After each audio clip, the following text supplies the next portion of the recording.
दोस्तों नमस्कार। मेरा नाम है पृथ्वी सिंह कांदल और मेरे पास बैठे हैं मेरे बड़े भाई श्री मोहन सिंह राठौर। इनको मैं दादू भाई बोलता हूँ। राजस्थान में बड़े भाई को दादू भाई बोलते हैं। दादू भाई जो हैं वो राजस्थान के कुशल चित्रकार और कलाकार दोनों रहे हैं। जहाँ तक चित्रकार का सवाल है, इनकी जो पेंटिंग्स है वो मैंने ऑलरेडी यूट्यूब पर अपलोड कर दी, जो कि आप देख सकते हो। उसमें आप सर्च वर्ड डाल दीजिए पेंटिंग्स ऑफ मोहन सिंह राठौर, आप उनको देख सकते हो। लेकिन इनका एक दूसरा पहलू है, वो है कलाकार का, जिसके बारे में आज हम बात करेंगे। एक्टर, हाँ, कलाकार या एक्टर जिसको आप बोल सकते हो। ये बात है उस टाइम की जबकि ये 1950s में जे स्कूल ऑफ आर्ट्स में बॉम्बे में पढ़ते थे। उस टाइम में ये जवान थे। मैं उनको पिक्चर बता रहा हूँ आपकी, उनके उस टाइम की जो पिक्चर है, जवानी का टाइम था। अब ऐसा एक नौजवान जो जे स्कूल ऑफ आर्ट्स में पढ़ रहा हो और बम्बई में रह रहा हो, तो वो बॉलीवुड के एक्टर बनने का सपना क्यों नहीं देखेगा। वही इनके साथ हुआ। तो आज हम उनसे कई रोचक बातें सुनेंगे। बॉलीवुड का जो आपका जो कुछ हुआ, कॉन्टेक्ट हुआ, कुछ भी हुआ, तो उसका थोड़ा किस्सा सुनाएंगे आप।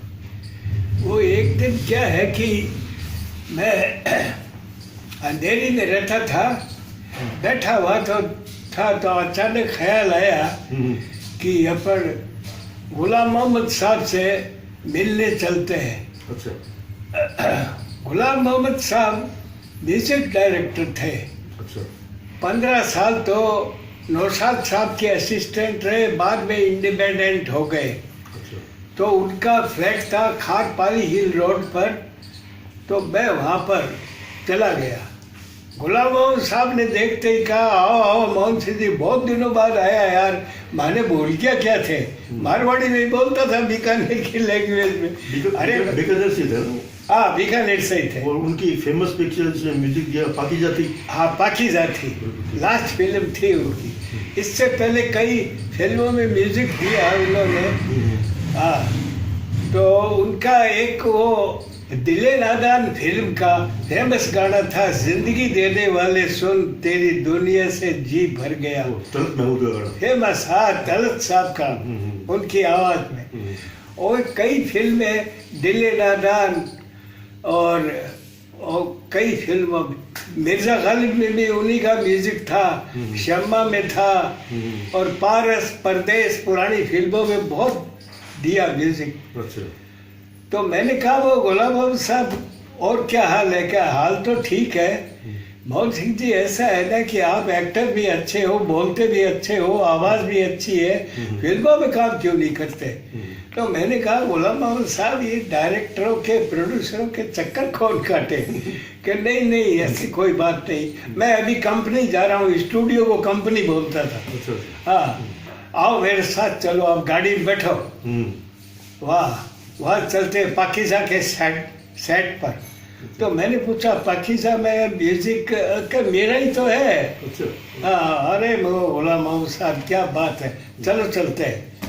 तो वहाँ सेट पर मीना कुमारी, राजकुमार एक्टर, और कमाल साहब, कमाल अमरोही जिनको बोलते हैं, डायरेक्टर। हाँ, डायरेक्टर जो थे, उन्होंने उनको कहा, गुलाम मोहम्मद साहब ने, कि ये मेरे वतन के हैं और स्टेज के अच्छे कलाकार हैं और साउंड भी अच्छी है, सब कुछ है। इनको मैं चाहता हूँ कि पाकीज़ा के अंदर 2-4 मिनट का कोई रोल दिया जाए।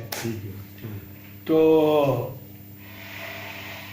कमाल साहब ने कहा कि देखिए, इनको उर्दू आती है क्या? क्यों, कमाल साहब उर्दू पर बहुत ज़्यादा देते थे ध्यान। उस टाइम में सारे डायलॉग मोस्टली उर्दू में होते थे। मोस्टली उर्दू में ही होते थे, यानी तलफ़ुज़, यानी प्रोनाउंसिएशन आपका सही होना चाहिए। सह को शह बोल दिया, शह को सह बोल दिया, वो नहीं चलेगा। आती है इनको उर्दू। तो मैंने कहा, मगो आप कोई डायलॉग दोगे? नहीं, आप ही सुनाओ, कुछ भी याद हो तो। मैंने कहा, ऐसा है कि एक फिल्म आई थी काफ़ी 43 के अंदर, सिकंदर फिल्म का नाम था। मिनरवा मूवी टोन की फिल्म थी। It was produced by Sohrab Modi.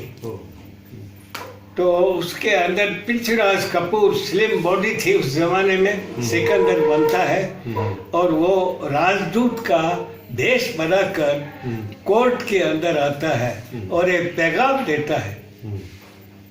तो सोहराब मोदी यानी कि पुरु कहता है कि महामंत्री पैगाम पढ़ो, क्या लिखा है इसमें।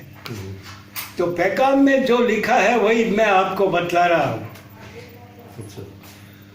कि जुपिटर का बेटा नेक्टर अलेक्जेंडर दुनिया को फतेह करने का आज़म कर चुका है, मगर माँ बदौलत की नरम दिली ये नहीं चाहती कि खामोखा में बेगुनाहों का खून बहाया जाए।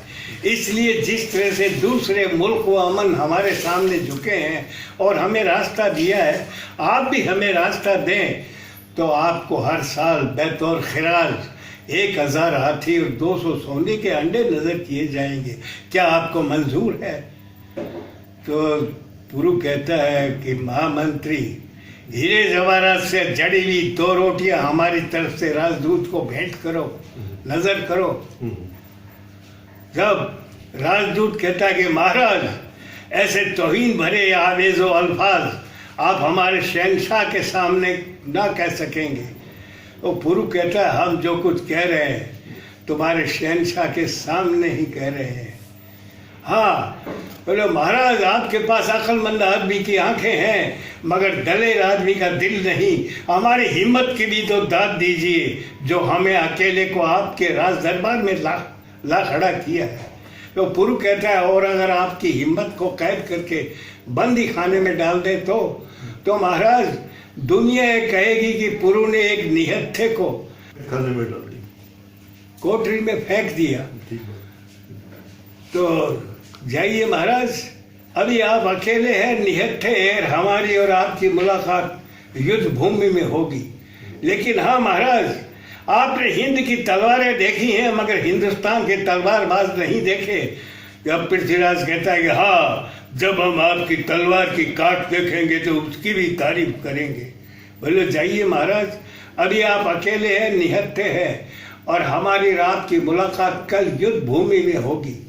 तो मंत्री कहता है धीरे से कान में कि महाराज राजनीति ये नहीं कहती कि घर आए हुए दुश्मन को छोड़ दिया जाए।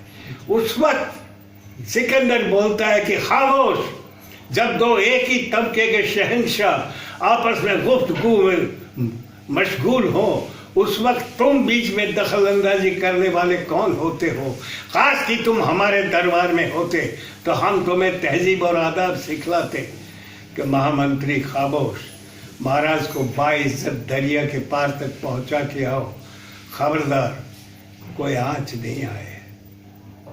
तो ये डायलॉग थे।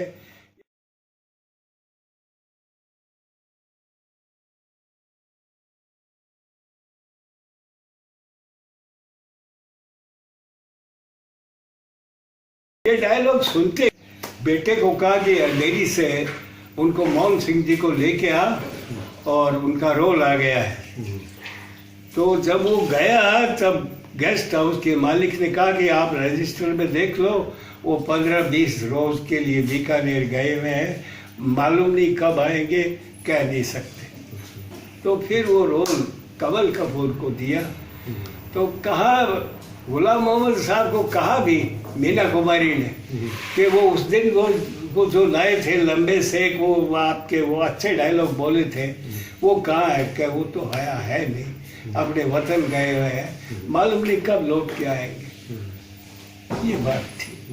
तो इसलिए वो रोल जो है वो करना मतलब रह गया वो ऐसे ही आपको बिताना। इसलिए वो रोल जो है निकल गया हमारे हाथ से। अब आप कुछ भी कहो इसको, बाकी ये छोटे मोटे रोल जो है ये गेस्ट हाउस वाले मेरे को लेके जाते थे। एक वो धीरू भाई देसाई प्रोड्यूसर थे, डायरेक्टर भी थे। उनकी फिल्म थी एक शरण कुमार, तो उसके लिए मुझे लेके। तो भी दादा भाई अच्छा है कि आप जे स्कूल ऑफ आर्ट्स में पढ़ते थे ये तो एक साइड का एक हाँ, वो तो आपको एक छोटे मोटे रोल के कितने पैसे मिलते थे उस जमाने में? 25-30 रुपए अच्छा, बस। उस टाइम तो वैल्यू हाँ, 1958 की बातें हैं, हाँ, वो तो- 57, 58 की बातें हैं। उस वक्त 25 रुपए की काफी वैल्यू हुआ बहुत करती वैल्यू थी। तो मुझे देख के उन्होंने मेकअप मैन को बुलाया कि इनको मेहनत बना दो, और मेरे को कहा कि आप सीन को समझने की कोशिश करो। ऐसा है कि शरण कुमार अपने कावड़ में माँ बाप को तीर्थ यात्रा के लिए लेके निकलता है, और आप ये थीम सॉन्ग लीड करते हो।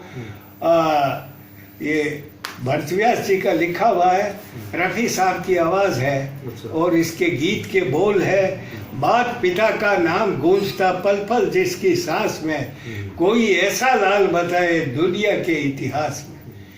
तो धूप में रिफ्लेक्टर्स लगे हुए थे, बाहर ही हुई थी आउटडोर में शूटिंग, अच्छा। तो वो ये सीन हो गया, पूरा हो गया।